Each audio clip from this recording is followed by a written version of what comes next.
আব্দুল্লাহ, দেখো কি বানাইছি। কি? গরম বেশি? হ্যাঁ।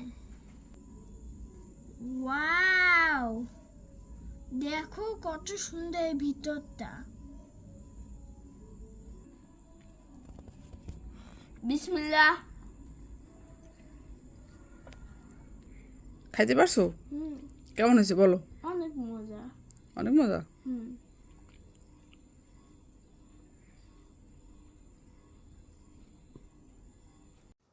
আসসালামু আলাইকুম। আজকে তৈরি করে দেখাবো চিকেন বন। তো চিকেন বন বানানোর জন্য প্রথমে আমি উষ্ণ গরম পানি নিয়েছি 1 কাপ। তো 1 কাপ পানির ভিতরে আমি পরিমাণ মতো লবণ দিলাম, আর হচ্ছে 1 চামচ ইস্ট দিয়ে দিয়েছি, আর হচ্ছে 1.5 চামচের মতো চিনি দিয়ে দিয়েছি। এখন হচ্ছে 2 কাপ ময়দা দিয়ে এটাকে ভালো করে ময়ান দিয়ে রাখবো।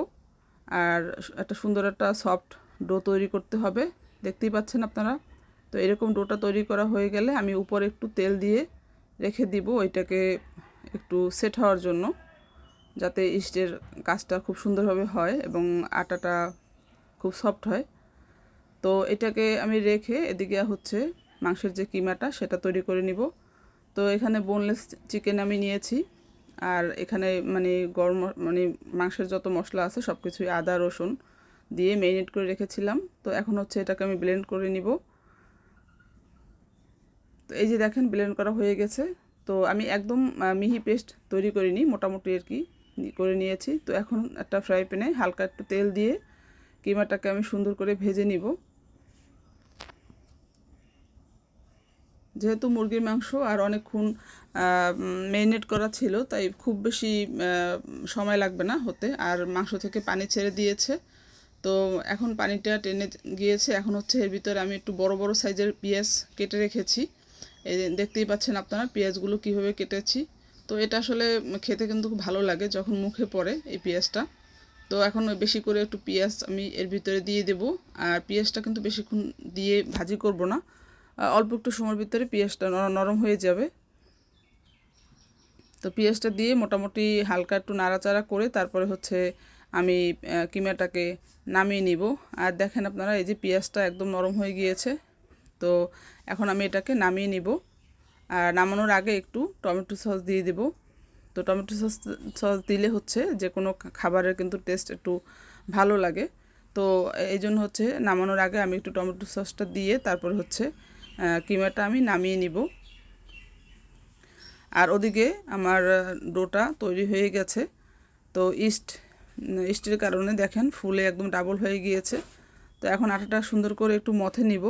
মথে হচ্ছে এটাকে আমি যতটুকু লাগবে আর কি ততটুকু লেচির মতো আমি কেটে নিব সাইজ করে। আমি এক একটা রুটিতে আর কি যতটুকু আটা লাগবে ততটুকু আমি সাইজ করে নিব। তো এই যে যে পরিমাণটা দেখতে পাচ্ছেন এতটুকু পরিমাণ করে আমি সবগুলো বানিয়ে নিব, লেচিগুলো আর কি বানিয়ে আগে নিব। তো এখানে টোটাল 9টা হয়েছে। আর এখন দেখেন আমি চিকেন বনটা কিভাবে বানাই। তো এটা আসলে খুবই সহজ আর খেতে কিন্তু খুবই মজা। বাচ্চারা তো খুবই পছন্দ করবে এই খাবারটা। তো এইটার একটু চ্যাপটা করে তারপরে ভিতরে ঢুকি। আমরা সাধারণত আলু পুরিটা যেভাবে বানাই ঠিক সেইভাবেই হচ্ছে আমি এটাকে বানাচ্ছি। তো এটাকে এভাবে সবগুলো বানিয়ে তারপরে আমি হচ্ছে কিছুটা চুলায় দিব। এটা আপনারা গ্যাসের চুলায় বানাতে পারবেন, আবার ওভেনও বানাতে পারবেন। তো এই যে আমি চুলায় একটা ফ্রাই প্যানটা হালকা গরম করে নিয়েছিলাম, তো ওইটা দিয়ে দিলাম। আর এই যে এখানে হচ্ছে একটা ডিমের কুসুম, সাদা অংশ বাদ দিয়ে কুসুমটা নিয়েছিলাম। তো উপরটায় ব্রাশ করে দিলে উপরটা একটা ব্রাউনিশ কালার আসবে, দেখতে ভালো লাগবে। ডিমের কুসুমটা দেওয়ার কারণ হচ্ছে এটাই। তো এই যে দেখেন আমার চিকেন বানটা কিন্তু হয়ে গেছে। তো এটা হচ্ছে চুলায় দিয়েছি, তো চুলা এই জন্য উপর থেকে কালারটা বেশি একটা সুন্দর আসে নাই, কিন্তু যেগুলো ওভেনে দিয়েছিলাম ওইটার কালারটা কিন্তু এই যে এটা হচ্ছে ওভেনে দিয়েছিলাম, তো যেটা ওভেনে দিয়েছি ওইটার কালারটা কিন্তু মাশাআল্লাহ খুব সুন্দর আসছে।